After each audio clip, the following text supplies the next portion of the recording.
Assalamualaikum warahmatullahi wabarakatuh. Perkenalkan, nama saya Nurlena. Saya akan membacakan cerita Danau Toba yang berasal dari Sumatera Utara. Kisah mengenai tentang legenda Danau Toba ini bermula dari seorang pemuda yatim piatu bernama Toba. Ia merupakan seorang petani ladang. Terkadang ia juga mencari ikan di sungai dekat rumahnya untuk dijual di pasar. Suatu hari, ia memancing ikan di sungai dan tak beberapa lama kemudian mata kail alat pancingnya dimakan ikan. Ia angkat dan benar saja, Toba menangkap ikan mas berukuran besar. Toba pun membawanya pulang. Sesampainya di rumah, tiba-tiba ikan yang ia bawa berubah menjadi seorang perempuan cantik dan berkata, "Tuan, aku adalah seseorang yang mendapat kutukan dari dewa karena melanggar aturan.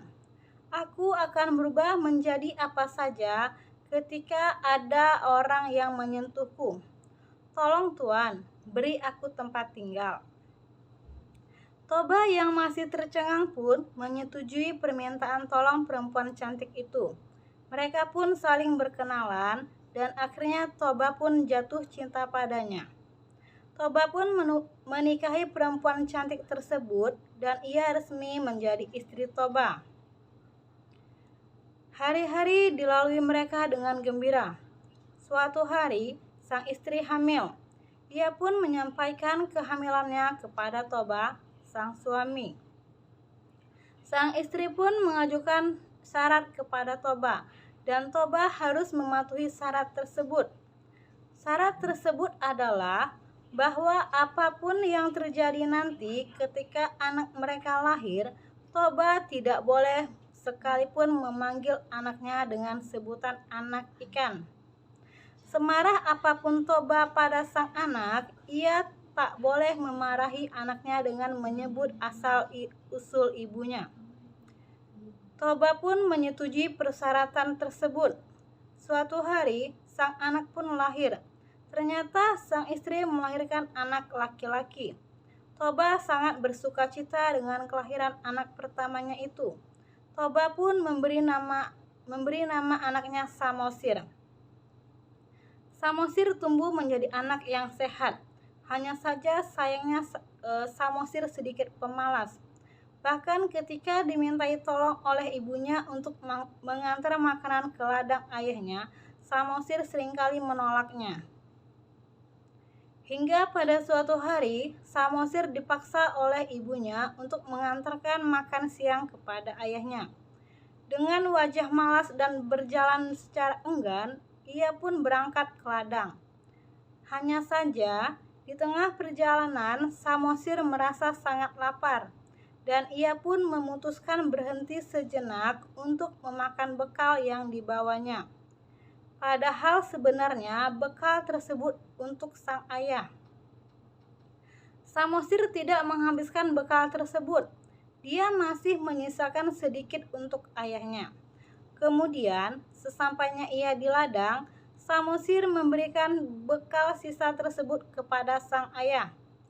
Toba yang sudah lelah bekerja dari pagi dan merasa sangat lapar pun akhirnya membuka bekal yang dibawa Samosir. Betapa terkejut dan marahnya Toba saat melihat makan siangnya tinggal makanan sisa dan sedikit saja. Samosir pun menjelaskan bahwa di perjalanan ke ladang ia merasa sangat lapar, sehingga memutuskan untuk memakan bekal ayahnya tersebut. Toba yang lapar dan tidak bisa menahan emosinya akhirnya marah kepada Samosir dan berkata, "Dasar kau anak ikan." Samosir yang mendengar perkataan Toba pun sangat terkejut dengan perkataan ayahnya itu. Ia pun berlari pulang ke rumah sambil menangis.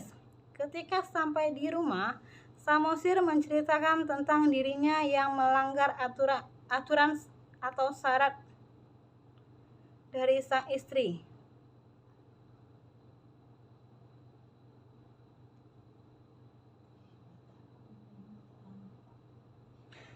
Istri Toba tentu sangat sedih dan kecewa karena suaminya itu sudah melanggar janji yang dipersyaratkan sang istri. Beberapa saat kemudian, Samosir dan ibunya menghilang. Kemudian tanah yang dipijak oleh Toba menyemburkan air besar hingga membentuk suatu danau. Danau tersebut yang diberi nama sebagai Danau Toba. Kemudian pulau kecil di tengahnya yang dipercaya merupakan tempat Samosir dan ibunya menghilang diberi nama Pulau Samosir. Di danau ini pula dipercaya hidup ikan mas ajaib yang merupakan jelmaan istri Toba. Demikianlah cerita asal-usul legenda Danau Toba dari Sumatera Utara. Terima kasih.